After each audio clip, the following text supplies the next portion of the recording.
6 o'clock news starts right now. And we begin with law enforcement still on the scene of the end of what's being reported as a chase that ended with a crash into a home on the far west side. Sky 12 over the scene on Hunt and Scrapes, where law enforcement says they have arrested a 16-year-old driver, but a second scene still being worked by deputies. The other scene is at Marbach and Hunt. Law enforcement say the teen hit another car, kept on driving, eventually losing control and crashing into the home. It looks like he crashed into a garage door. We're working to get more information on what exactly happened here. We have a crew on the scene. And from Bexar County to Atascosa to Comal and throughout South Texas and the Hill Country, law enforcement agencies are trying to fill their ranks. A statewide law enforcement union says there is a lack of police officers right now. Our Garrett Berger takes a look at why that might be. This goes back toward booking. With open positions in his jail, on patrol, and court security, Atascosa County Sheriff David Soward says it's been harder to fill slots in the past year than it used to be. The quality of applicants is certainly dropped off, as well as the quantity of them. He's not the only one looking. A quick search on Facebook shows several recent postings for law enforcement jobs in the area. The head of Combined Law Enforcement Associations of Texas says there is a shortage of law enforcement officers right now statewide. A recent trend that he says stems both from people leaving and also not coming into the profession. He attributes that in large part to the political climate, in which he says some of the prestige of law enforcement has been chipped away. Without that, he says, it's just another job. But the job is inherently dangerous, something no law enforcement officer ever really forgets. It's hard to motivate a worker to take a risk like that for less when the market will pay them more for taking less risk somewhere else. 5 positions that we have available. But the sergeant in charge of recruiting for Cibolo Police says he hasn't noticed a drop in cadets at the local training academies from which he recruits, though he has seen more competition to hire them, which he chalks up to growing cities and police departments. It's not that their pools are diminishing, it's that everyone else is increasing. And when it comes down to competing for qualified applicants, Sheriff Soward says his office isn't as competitive pay-wise as it used to be. The people nowadays coming out are more looking for the top dollar, while police chiefs and sheriffs look for top recruits. Garrett Berger, KSAT 12 News. The man on trial for the execution-style killing of San Antonio Police Detective Benjamin Marconi got married less than 24 hours after that shooting. Today, jurors got to see surveillance video of Otis McCain as he picked up his marriage license. Erica Hernandez with today's testimony about those moments. A surveillance specialist from Bexar County presented video of surveillance of inside the Bexar County courthouse. Here is that video. In it, you see the defendant, Otis McCain, and a woman enter the courthouse security area and then proceed to the county clerk's office. Joyce Mendoza took the stand and testified that she was the person who gave them the marriage license. All I do is I ask him to make sure everything's correct on the marriage license, and he did ask for a waiver, so I gave him the waiver.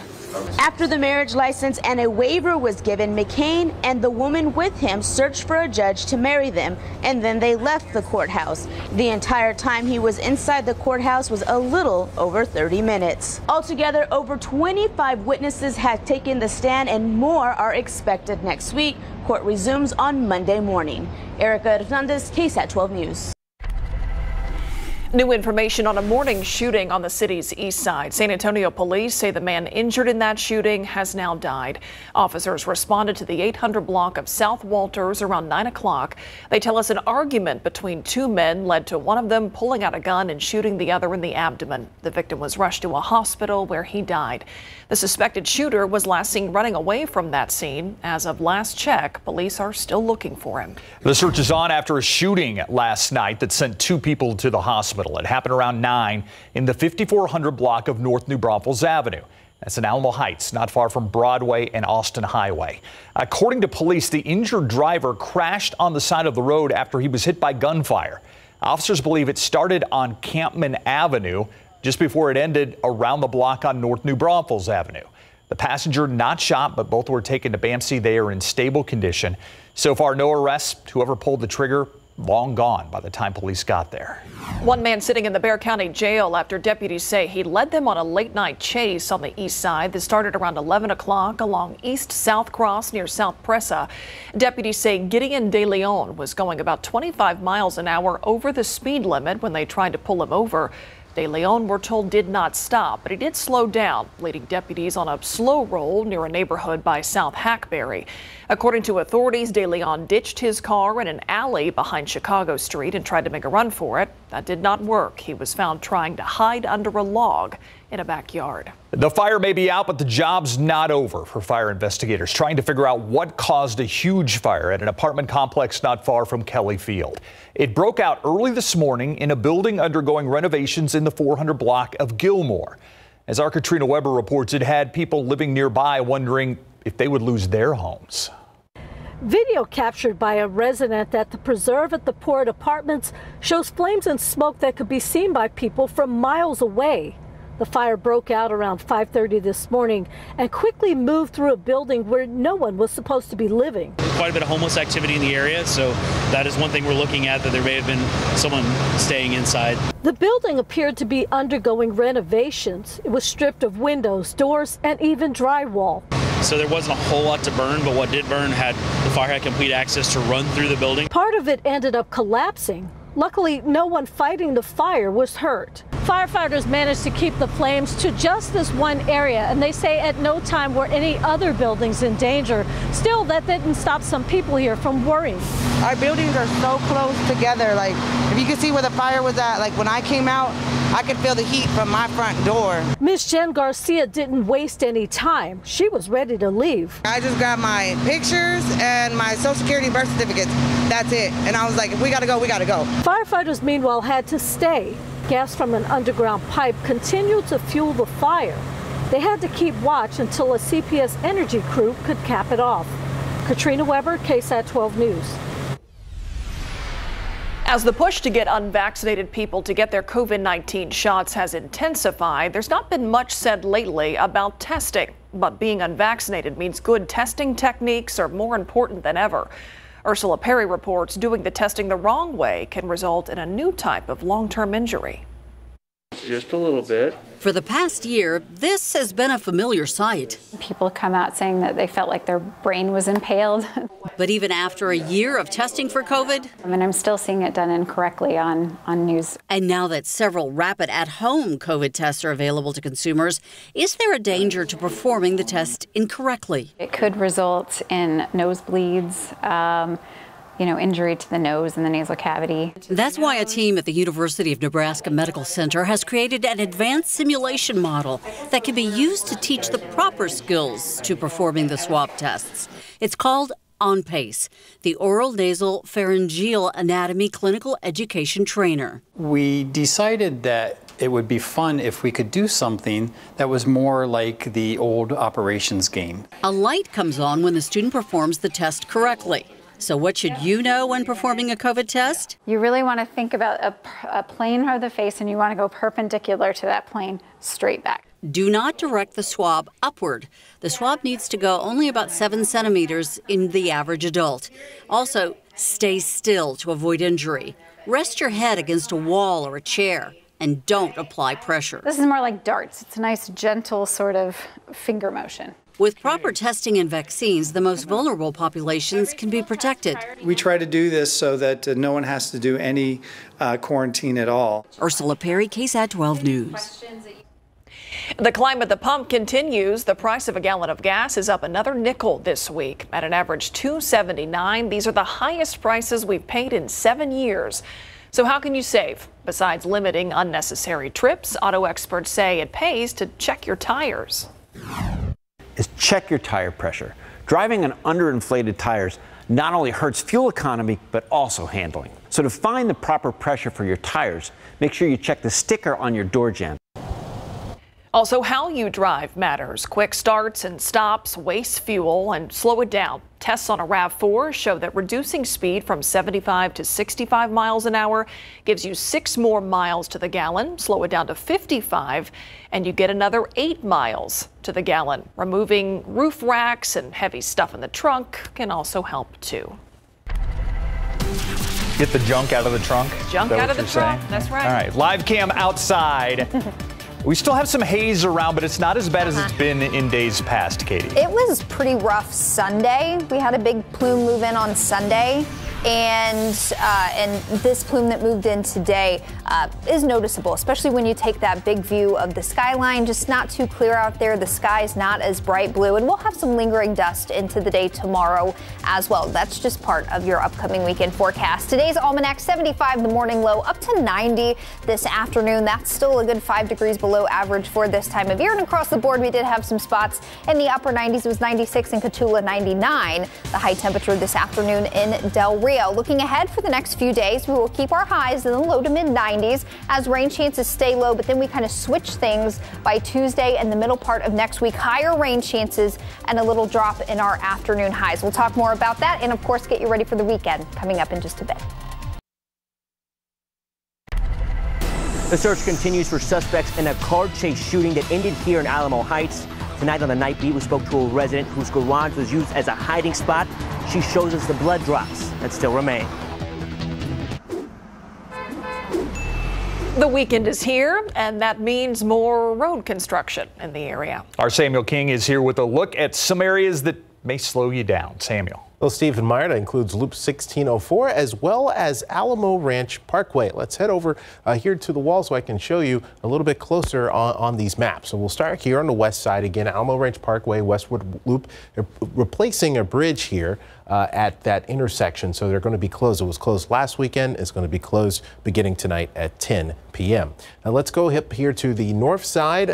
Some small delays here right now, but some lane closures tomorrow and Sunday between 281 and Stone Oak Parkway. Excuse me, I had lost my thought there. I'm like literally reading it, but there it is. And you can see it too. You can read it too. See, nice and big. Between 9 and 3, both Saturday and Sunday. And let's take you out here to the east side. There's going to be a lane closure. This one's a little more, probably one of the more extensive rearranging of the weekend. So this is I-10 eastbound from Woodlake Parkway to FM 1516. The exit ramp will also be closed on FM 1516. That's from 6 a.m. Saturday through 5 a.m. Monday. So this is throughout the weekend. You'll be directed to exit here at Woodlake and on the frontage road if you need to get off at 1516 again. So watch out for that. Let's take a look at one more here too. This is out in Kendall County. We've been telling you about that issues up there with I-10. They're fixing it up, expanding specifically on the frontage road. So there's going to be a traffic switch beginning Monday between Scenic Loop and US 87 on that westbound frontage road there on I-10 up there in Bernie in Kendall County. Let's take a look at I-10 right now. 26 minutes if you're heading into town this evening, 25 minutes heading outbound. We did have a crash there at I-10 and Huebner. Also some slowdowns once you get downtown. This is 17 minutes from 1604 to downtown. Most of those issues are downtown. And let's take you downtown right now on TransGuide. This is I-10 at Frio. You can see that delay moving inbound. So watch out for that this evening, guys. Thank you, Samuel. Look outside with Sky 12, looking at downtown San Antonio. We got some dust to deal with, but plenty of sunshine. People had to enjoy these last couple of days if you've been looking for that summer South Texas feeling. It's been different than what we've experienced for most of July. Yes, and the rain chances, you know, we've had a really good July as far as rainfall goes. We're going to see a very similar setup next week. So we will get you through the weekend with really minimal rain chances, but next week, better rain chances do return to the forecast. Thankfully, we've had kind of a dry spell here where all that heavy rain from earlier in the month has been able to run off, soak in properly. So next week's rain chance is not a bad thing at all. Let's take a look at your air temperatures as compared to the heat index right now. It is steamy out there, 89 at the airport, but it feels like 94, feeling like 100 in Pleasanton, feeling like 106 down in Beeville, closer to the Gulf of Mexico. So certainly warm and certainly muggy out there. Thankfully, though, we've had a pretty decent breeze for much of the day. Winds out of the south-southeast, about 10 to 20 miles per hour. And we're going to hold on to that breeze pretty much all evening long, even through about 11 p.m. It'll drop off a little bit after sunset, but that breeze will really help to keep this warm, muggy air moving around just a little bit. At times looking hazy this evening because of that plume of Saharan dust we had move in today. And we'll talk more about that that and what it means for your weekend coming up very shortly. A look at satellite and radar. Things are quiet. We had a couple of pop-up showers and storms this afternoon, but they were much closer to the Houston area, so it's been a dry day for us here in south central Texas. FutureCast shows a few clouds here and there this evening. We're going to be clear to mostly clear, but as we head into tomorrow morning, just like what we've seen this week, some low clouds will develop through very early tomorrow morning. So we'll start off on the gray side, warm, muggy with temperatures generally in the mid 70s, upper 70s off to the south and to the west, but a dry start to the day tomorrow. As we head into the afternoon, also very similar to the past several days, we'll see those low morning clouds really filter out. A good mix of sun and clouds heading into Saturday afternoon. And I can't rule out 1 or 2 little pop-up thunder showers south and east of San Antonio tomorrow. This forecast model keeps a bit more activity again closer to the Houston area. But for our counties, anywhere Karnes County up to DeWitt County, Lavaca County, and Hallettsville, you could see one of these stray thunder showers tomorrow afternoon. Overall, rainfall coverage tomorrow is going to be minimal, and most of us will just be left with another hot, humid afternoon. Upper 90s off to the west, low to mid 90s along the I-35 corridor. And some lingering Saharan dust tomorrow. We had that plume move in today. It'll start to thin out a bit late Saturday and even more so by Sunday. We'll pick up a slightly better chance of a couple thunder showers in the afternoon as we get into Sunday. So the latest on this dust, we did have a plume move in today. It extends down into South Texas as well, from Corpus all the way down to Brownsville. As we head into tonight and the day tomorrow, the thickest or the most dense of this plume is going to move north. So I think even tomorrow it could still look a little hazy at times, but this plume really starts to thin out on Saturday. And then by Sunday, it's essentially out of here and our skies should look much more blue as we head into the day on Sunday. And I don't see any issues with the dust heading into next week. In fact, as we get into next week, we're going to trade dust for better rain chances. We'll have a good piece of rain making energy drop in from the central plains. So this red and orange here, that's really good lift in the atmosphere that will help us out with rain chances. So we're looking at a scattering of showers and storms kicking in Tuesday, continuing through Thursday of next week. With that will come some lower afternoon highs. So if you're had a good break from the rain, you want a little bit more for your yard, we'll have a better chance next week. As for your Saturday, mainly just hot with highs in the low to mid 90s. Better chance of a pop-up afternoon thunder shower Sunday into Monday, but really we're looking at good pockets of some heavy rain arriving by Tuesday next week. Okay, thanks, Katie. A guy who was supposed to just be a fill-in on Team USA is now on his way to Tokyo. Quite a development for Keldon Johnson, Larry. Pretty darn cool. He's 21 years old. Wow. And now he's a member of the men's national team, United States basketball. How cool is that? Coming up, we have more on Keldon Johnson making the 12-man roster. And we had some pushing and shoving at the Charlo Castaño weigh-in today. Fireworks already happening. Coming up.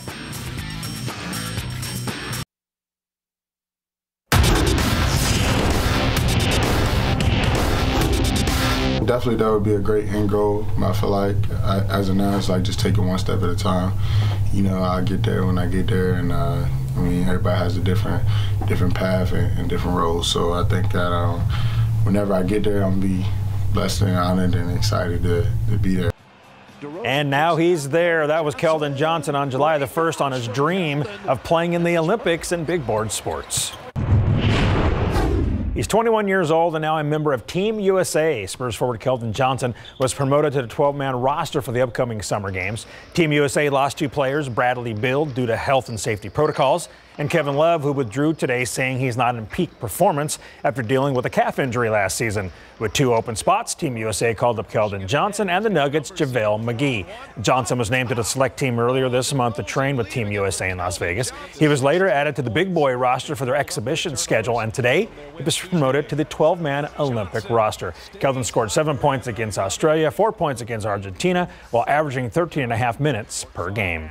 Pistons forward Jeremy Grant was placed in COVID-19 protocol, so just to be as safe as possible, Team USA canceled its exhibition game tonight against Australia. One less game for the guys to get on the same page, but that's okay with Coach Pop because team safety comes first. You know, we're vigilant about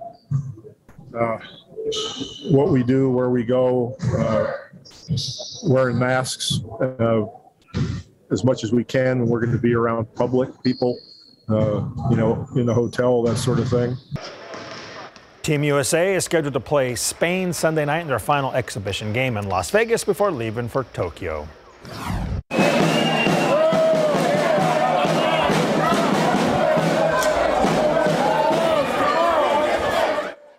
Jermell Charlo's twin brother, Jamal, went after Brian Castaño's manager while he was standing in the crowd during the weigh-in today at Thompson's San Antonio Riverwalk. Things never got out of hand, but there was a lot of pushing, shoving, and name-calling.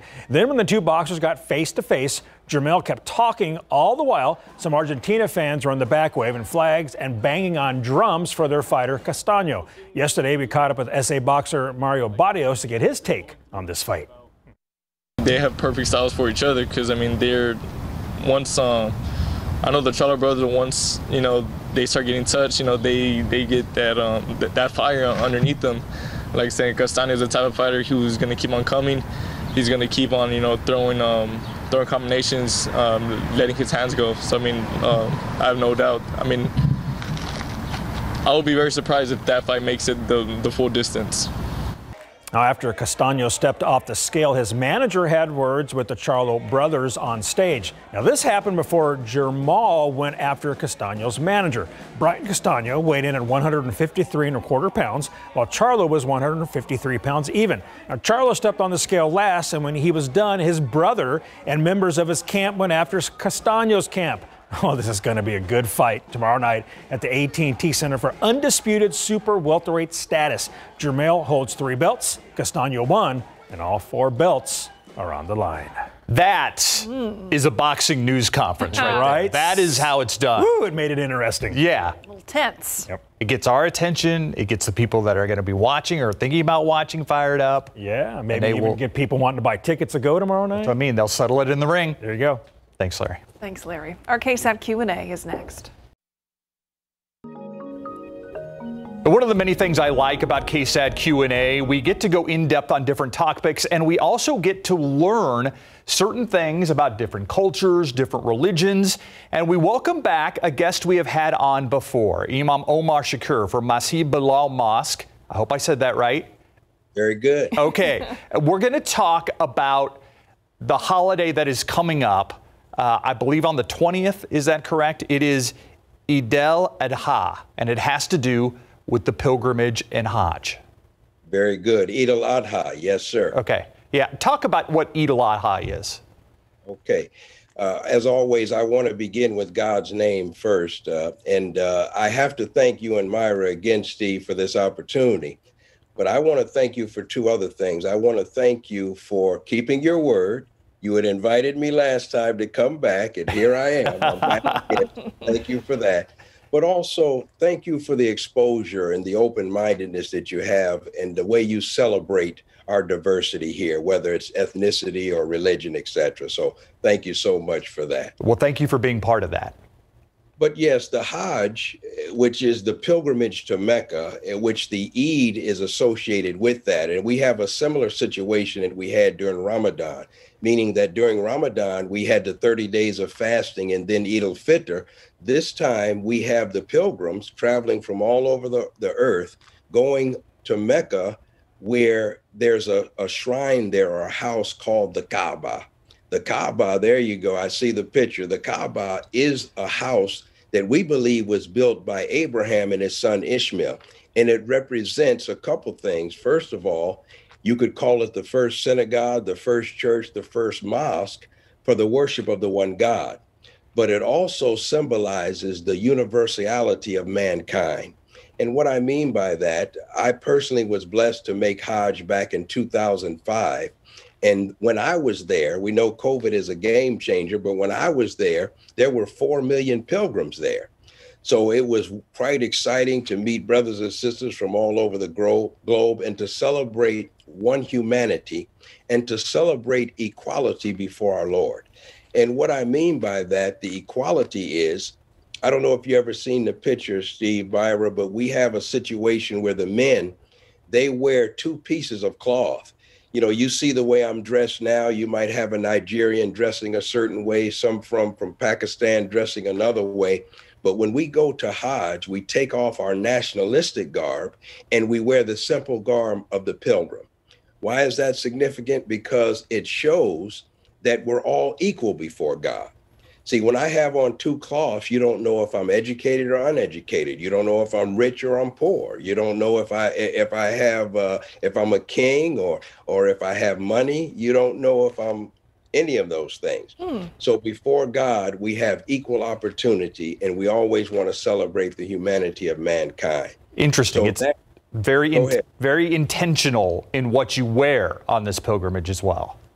Yes, and if you also look at it, now I hope you can appreciate the humor here. The men, when they wear that big sheet, they almost look like they have a big diaper on.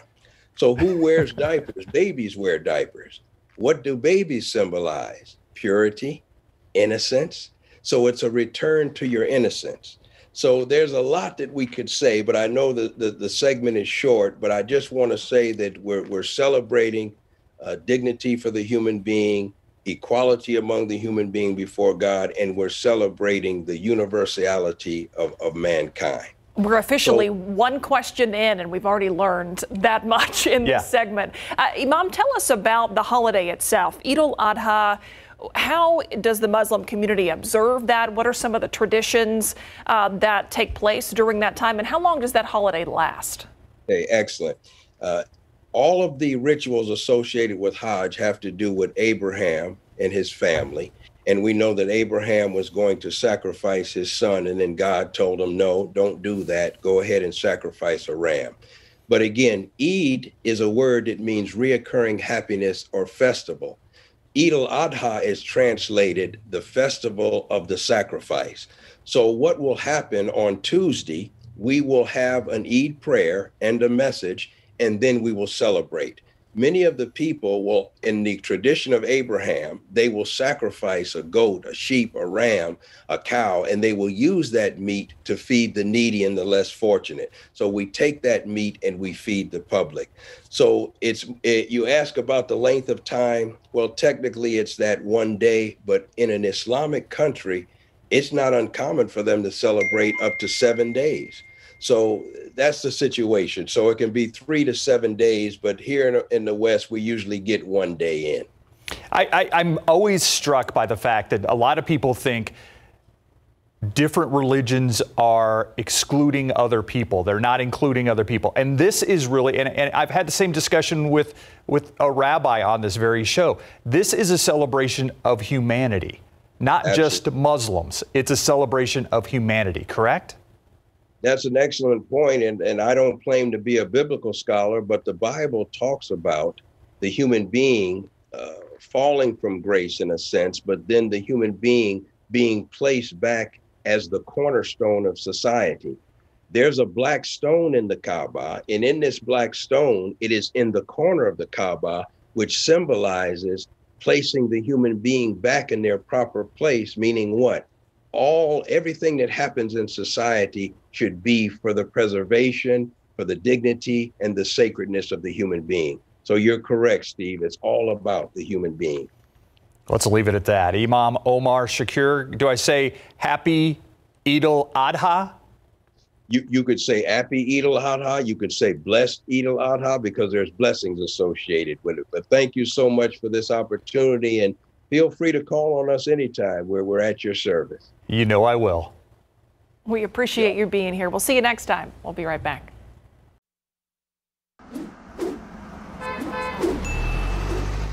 Welcome back, everybody. Just again, another reminder, if you have some time this weekend and you're tired of how Bandera Road is, you can provide your input during TxDOT's virtual public meeting. They're giving people a few more days to contribute. You can find that at txdot.gov. We also have a link on the KSAT traffic page on ksat.com. And again, through Wednesday, you can make your feelings known about Bandera Road. Things looking okay there this evening.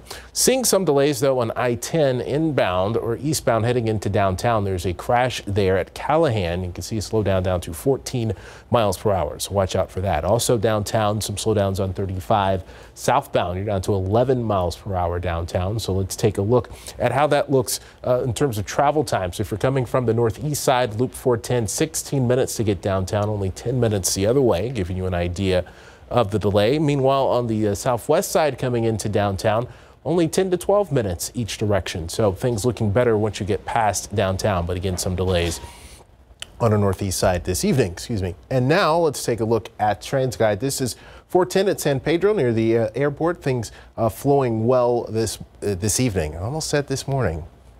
It's Friday, isn't it? Yes, I'll have it die hard, guys. Dave, have a great weekend. You too.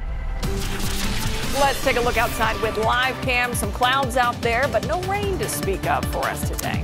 No rain today, and really the weekend is going to be for the most part rain-free. Slightly better chance for an afternoon pop-up on Sunday, but most of us are just looking at hot and humid conditions this weekend. Today, our morning low 75. That's spot on average for this time of year. Our afternoon high of 90. Thankfully, that's far away from the record high for today's date of 103. A look ahead to your Saturday, just at a glance. Partly cloudy tomorrow afternoon, highs back in the low to mid 90s, and some lingering Saharan dust for the first part of the weekend. We'll see improvement in that department by Sunday, and even more so by next week. We'll talk more about that and next week's higher rain chances coming up shortly.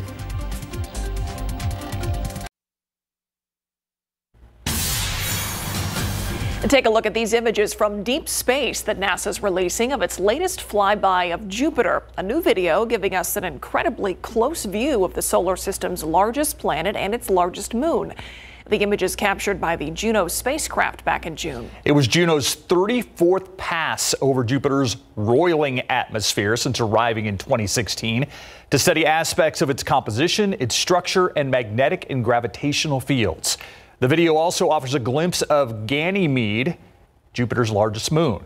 The pass over Jupiter by Juno, the closest of any spacecraft in 20 years. Those are always so cool. Oh, yeah.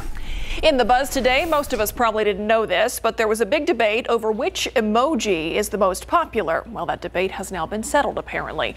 Laughing till you cry, that one, the most popular emoji in the world. Software maker Adobe surveyed more than 7,000 people across several different countries. The LOL face ranked number one.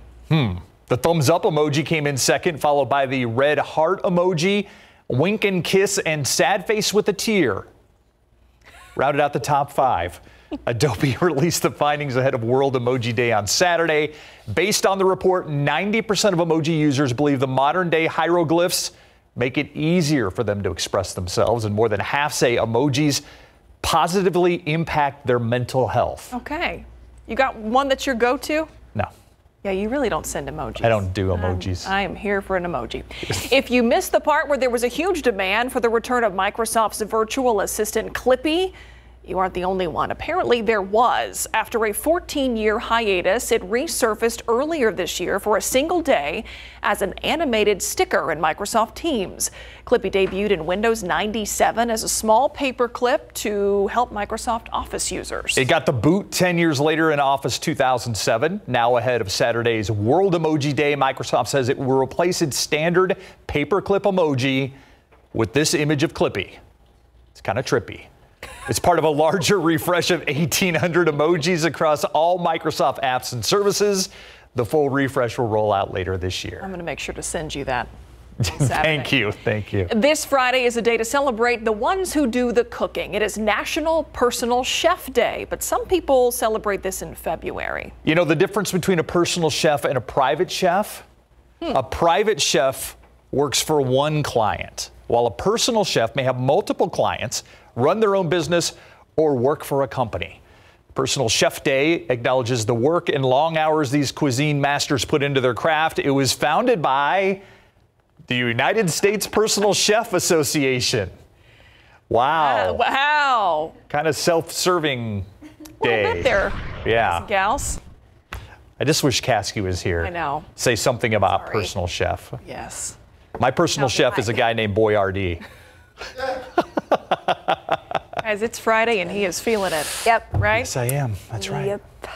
I don't know what Kasky would say. Something about, I don't know about. He would have started groaning minutes ago. True. Yes. Yeah. Oh, yeah. Oh, true. And then he would have brought up fishing or thermometers or something.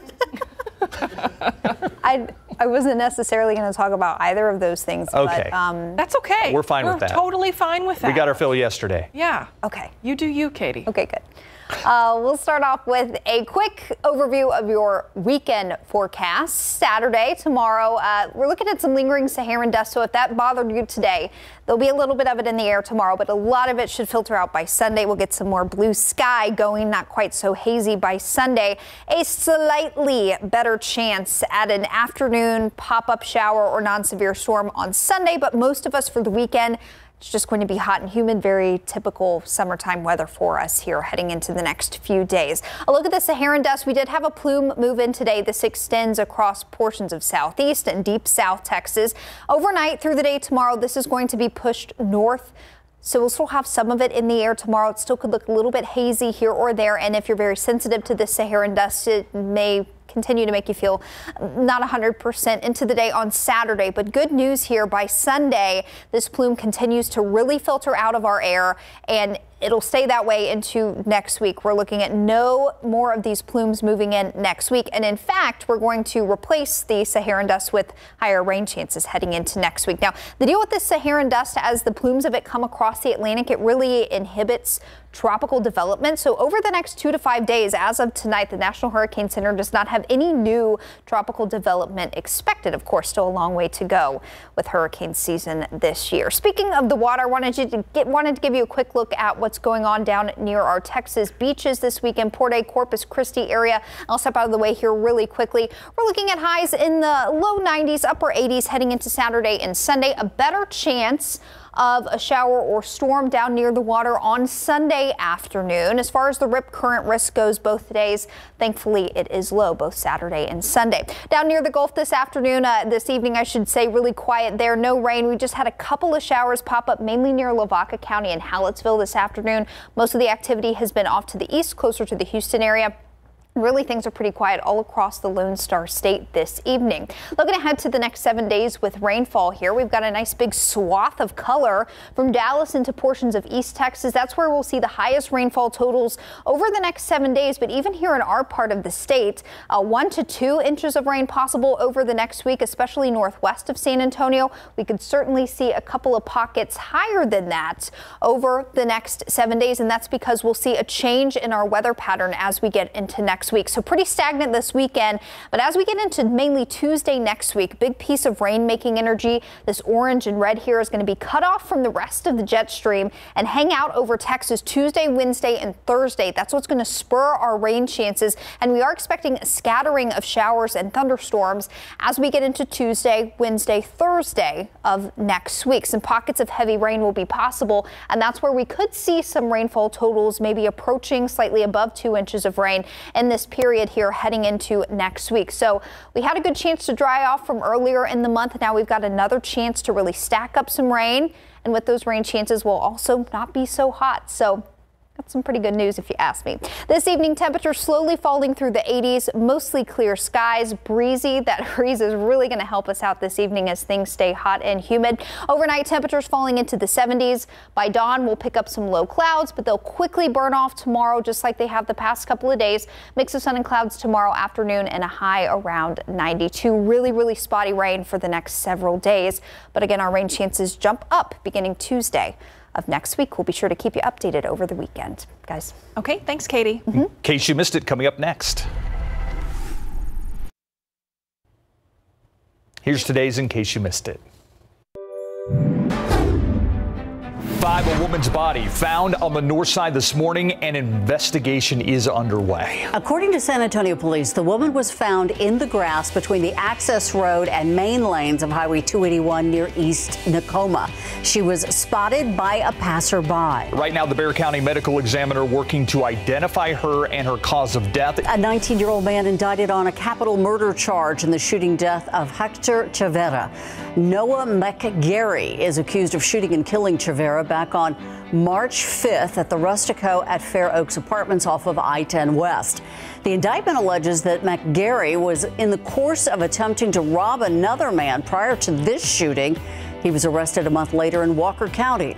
If convicted, he could face up to life in prison without parole or even the death penalty. We're still working to learn the name of a 58-year-old man killed in a crash overnight. San Antonio police say he was hit by a driver around 1 this morning along Waybridge Street, not far from Loop 1604 and Shanefield. They say that the victim was on a motorized bike when he was hit. He was taken to the hospital where he later died. We're told the driver did stop to help and will not face any charges. Behind a wall of Alejandro Azua's home, a thermal camera showed the danger within that attacked him. as many as 60,000 honeybees in a section 4 feet wide and 8 feet tall. Somehow the bees had found a way inside the home. That's why you're urged to look for any openings where bees could potentially get inside walls or any other empty spaces.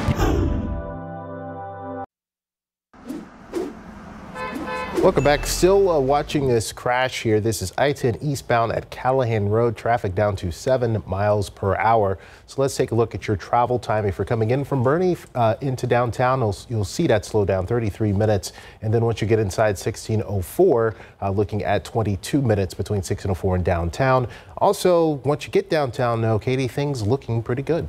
All right, thank you, Samuel. Looking ahead to your weekend forecast, if today's Saharan dust bothered you, you may also feel it a bit on Saturday, but it will filter out by Sunday and will actually replace the Saharan dust with better chances of scattered showers and storms beginning Tuesday of next week. We'll be sure to keep you updated over the weekend. Steve, Myra? The surprising July continues. I know, it's so bizarre to see. It is. And thanks for watching the news at 6. See you on the Night Beat at 10.